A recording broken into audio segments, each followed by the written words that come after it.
अंकिता हत्याकांड मामले में रोज नए नए खुलासे हो रहे हैं। इस मामले में तीनों आरोपियों को जेल भेजा जा चुका है। इस घटना ने उत्तराखंड के पूर्व मंत्री के बेटे पुलकित आर्य की काली करतूतों का चिट्ठा खोल कर रख दिया है।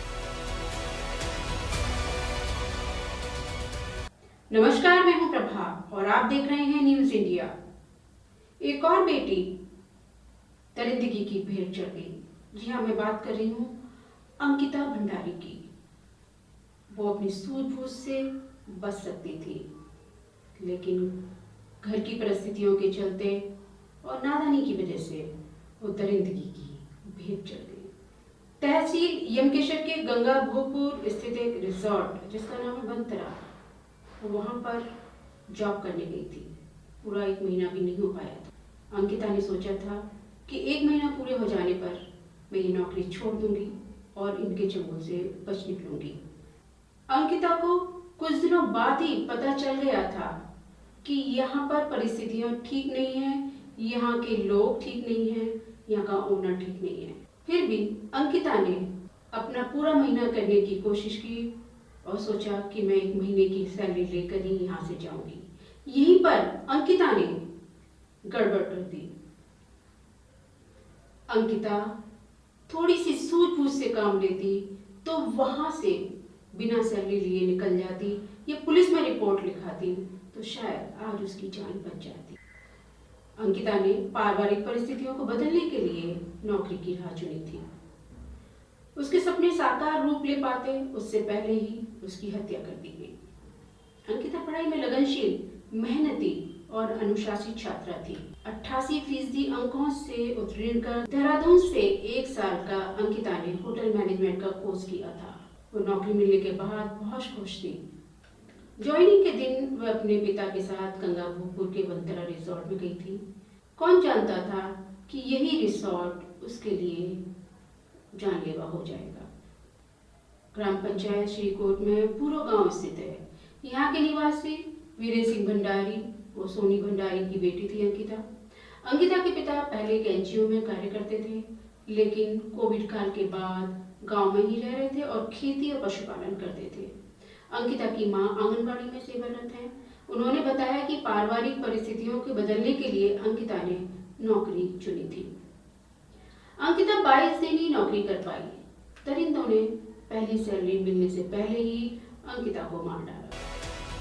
पूरा मसला ये हुआ था स्टार्टिंग में, जब हम वहाँ पे जॉब करने के लिए गए थे। हम काफ़ी ज़्यादा उम्मीदें लेके गए थे कि हम यहाँ पे जहाँ तक है लंबे टाइम तक जॉब करेंगे और साथ में ही हम जॉब करने गए थे वहाँ पे। बट क्या है, हमें धीरे धीरे जो है हमें पता चला कि यहाँ पे कुछ ऐसे काम भी होते हैं जो कि नहीं होने चाहिए, जो कि गलत हैं।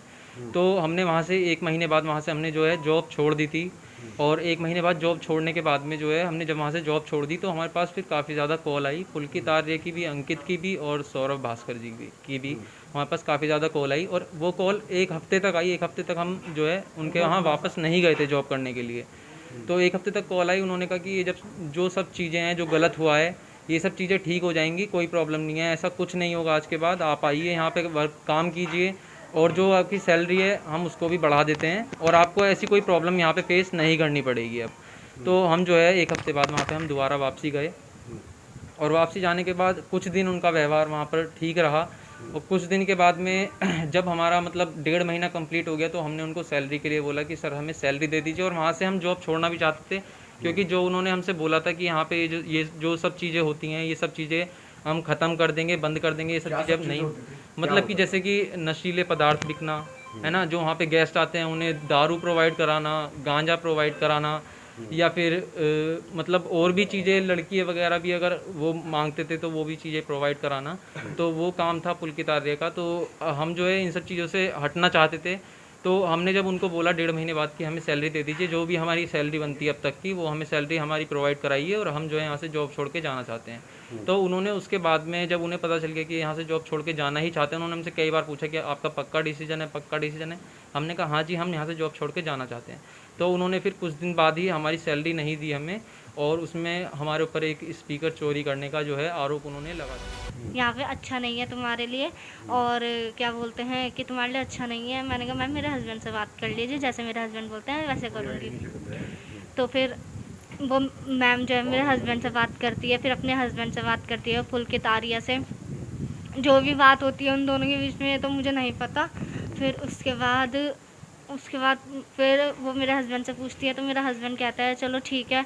तो फिर मैं उनके घर जाती हूँ तो मुझे ठीक नहीं लगता ना। वापसी सौरभ भास्कर जी मुझे लेने आते हैं, वो रिजॉर्ट ही जा रहे थे, वो घर आ रखे थे, तो सौरभ भास्कर जी मुझे लेने आते हैं। जो मेरे से पहले वहाँ के रिसेप्शनिस्ट थे उनकी भी उनसे लड़ाई हुई थी, वो भी वहाँ से छोड़ के गए थे। तो वहाँ से छोड़ के गए तो उनका जो फ्रंट मैनेजर का था वो काम मेरे पे आ गया था। तो उसके बाद रिसोर्ट में किस किस तरह के काम होते थे, कौन कौन आता था, किस तरह से लड़कियों को फोर्स करा जाता था, किस तरीके से आप ऐसा भर्ती सर्विस हुई, देने आप के लिए कैसे वहाँ के लिए? पहुँची, पूरी बात बताइए। रिजॉर्ट में लड़कियों के साथ बहुत घिनौनी हरकतें होती थी। वो लड़कियों को बहुत गंदी गंदी गालियाँ देता था। लड़कियाँ आती थी रिजॉर्ट से और रिजॉर्ट में तो मुझे एंट्री के लिए मना किया जाता था कि तुम इन लोगों की एंट्री नहीं करोगी। लड़का लड़कियाँ आते थे ज़्यादातर तो उनके साथ भी घुल मिल जाता था, स्विमिंग पूल में नहाता था उन लोगों के साथ और गांजा वगैरह ये सब नशे वगैरह ये सब करता था। गेस्ट की दारू चुरा के तब एम्प्लॉय में नाम लगाता था कि एम्प्लॉय ने चुरा ली होगी, वो एम्प्लॉय पे भी डांट पड़वाता है, एम्प्लॉय को मारता है। मुझे बहुत गंदी से गंदी गालियाँ दी है पुलकित आर्या ने। अंकित गुप्ता जो है वो लड़कियाँ लेके आता था रिजॉर्ट में। बहुत गंदी से गंदी हरकतें होती थी क्या रिजॉर्ट में। कभी आपने इस चीज़ की कंप्लेंट भी की कि वहाँ ऐसा कुछ हो रहा है? नहीं सर, मैंने कोई कंप्लेंट नहीं करी। कभी ये आपके ऊपर पुलकित आर्या भी लड़कियों को कभी मारता भी था? आपके ऊपर भी दबाव इस टाइप का बनाया गया? मेरे पे दबाव नहीं बनाया गया पर उन्होंने मेरे लिए ये चीज़ सोची थी क्योंकि पुलकित आर्या ने ये बोला था कि मेरे हस्बैंड को रिश्ता से अलग करो और रिशिता को मेरे रूम पे भेजो। जब उसने रात को ड्रिंक कर रखी थी उसने किसी स्टाफ को बोला था कि क्या बोलते हैं रिशिता को मेरे रूम पे भेजो खाना लेकर ऑफिस में। तो जो स्टाफ का एक लड़का था उसने मना कर दिया था कि उसका ड्यूटी टाइम ख़त्म हो चुका है तो वो अपने रूम पे जा चुकी है।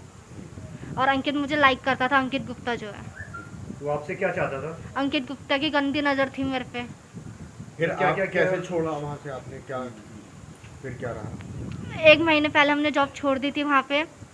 तो अंकित की, पुलकित की, सौरभ भास्कर की और स्वाति की, चारों की हमारे पास कॉल आती है। मेरे पास ही कॉल आती है कि क्या बोलते हैं तुम लोग वापसी आ जाओ, ऐसा कुछ नहीं होगा, नशा नुशा कुछ नहीं होगा, हम तुम्हें कुछ नहीं बोलेंगे। फिर हम चले जाते हैं तो 3-4 दिन हमारे साथ व्यवहार सही होता है। फिर वो हमें टॉर्चर करने लग जाता है। फिर चोरी का इल्ज़ाम लगाता है वो। मतलब लड़कियों के साथ उसका गंदा व्यवहार ही था।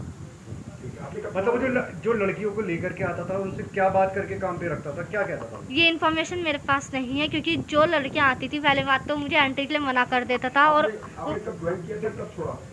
मैंने ज्वाइन किया था मई-जून में। आपने कैसे ज्वाइन किया था, वहाँ तक कैसे पहुँची आप? हमने OLX पे जॉब ढूंढी थी और OLX के थ्रू हम वनंतरा रिजॉर्ट में गए। अंकिता भाग गई थी लेकिन अपनी परिस्थितियों के मजबूरी वश वो नौकरी नहीं छोड़ पा रही थी। यहीं पर बहुत बड़ी गलती हो गई थी अंकिता से। अंकिता चाहती तो तभी नौकरी छोड़कर चली आती। थोड़े दिन बाद मुकदमा चलेगा, कई सालों तक कोर्ट केस चलेगा। सब कुछ अंकिता के फेवर में होने के बाद भी ये कोर्ट का केस कई सालों तक चलेगा। सारे गवाहों के बाद भी ये कोर्ट केस लंबा चलेगा और आरोपी को सजा कई सालों बाद मिलेगी। ये तो हमारे कोर्ट और जुडिशरी की फंक्शनिंग है। कितना भी सरकार कहती है कि ये मामला फास्ट ट्रैक कोर्ट में जाएगा, फास्ट ट्रैक कोर्ट में जाने के बाद भी इस मामले को सॉल्व होने में कई वर्ष लग जाएंगे। कहते हैं जस्टिस डिलेड जस्टिस डिनाइड। और अगर जस्टिस मिल भी गया तो क्या ऐसी और भी बेटियां इन दरिंदगी की भेंट नहीं चढ़ेंगी? पहले निर्भया रेप कांड, फिर हाथरस, फिर लखीमपुर खीरी और न जाने ऐसे कितने केसेस होते आए हैं। इनमें से बहुत सारे केस तो रिपोर्ट भी नहीं किए जाते हैं समाज के डर की वजह से। ऐसी कितनी अंकिताएं, कितनी निर्भयाएं और कितने मासूमों के साथ हैवानियत होती रहेगी। आरोपी अरेस्ट हो जाएंगे और सिलसिला यूं ही चलता रहेगा। कितना असंवेदनशील है ये समाज, ये मशीनरी, ये सरकार, ये जुडिशरी। हम इस तरह की वारदातें रोकने में असक्षम हैं। हम ये नारा लेकर तो घूमते रहते हैं कि बेटी बचाओ बेटी पढ़ाओ, लेकिन कैसे बचेगी बेटी जब तक कि हर गांव के स्कूलों में लड़कियों के लिए सेल्फ डिफेंस सेंटर ना खुले और उन्हें सेल्फ डिफेंस की ट्रेनिंग नहीं दी जाए। ये ट्रेनिंग कंपलसरी होनी चाहिए हर गांव में, हर शहर में। इस तरह से ही हम अपनी बेटी को बचा सकते हैं। हम साक्षर तो बना रहे हैं अपनी बेटी को, लेकिन सशक्त नहीं। आज की तारीख में उसे सशक्त बनाने की ज़रूरत है, उसे सेल्फ डिफेंस ट्रेनिंग की ज़रूरत है, उसे स्ट्रॉन्ग बनाने की ज़रूरत है, मानसिक रूप से और शारीरिक रूप से भी, ताकि वो आने वाली चुनौतियों का सामना खुद ब खुद कर सके। हमें आपके कमेंट्स का इंतज़ार रहेगा। अपने कमेंट्स हमें कमेंट बॉक्स में लिखकर ज़रूर भेजिए। नमस्कार, फिर मिलेंगे।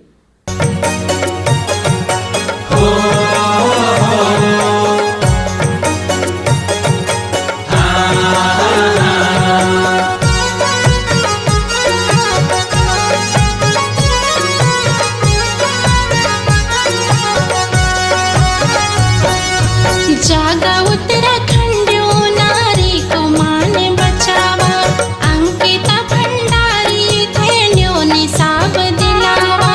जागा उत्तराखंडियो नारी को मान बचावा, अंकिता भंडारी थे न्यो निसाब दिलावा।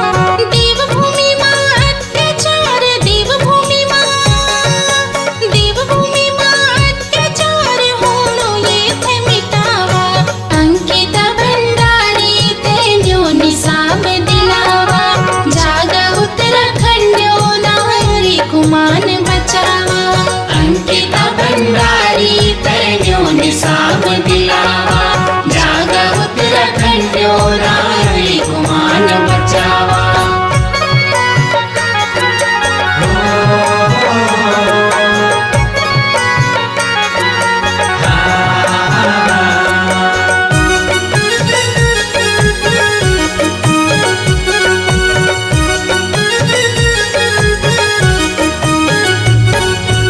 अन्याय का खिलाफ आवाज उठे ल्यवा सभी, आज चुप भी झुलत बेटी मर्दी रालिनी।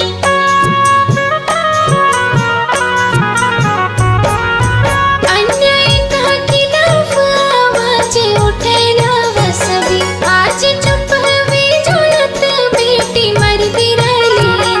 अंकिता थे न्याय चेंदू, अंकिता ते न्याय चेंदू बेबेड़ो दरे नगरा। अंकिता भंडारी ते न्यो निसाब दिलावा। जागा उत्तराखंडियो नारी को मान बचावा, अंकिता भंडारी ते न्यो निसाब दिलावा। जागा उत्तराखंडियो नारी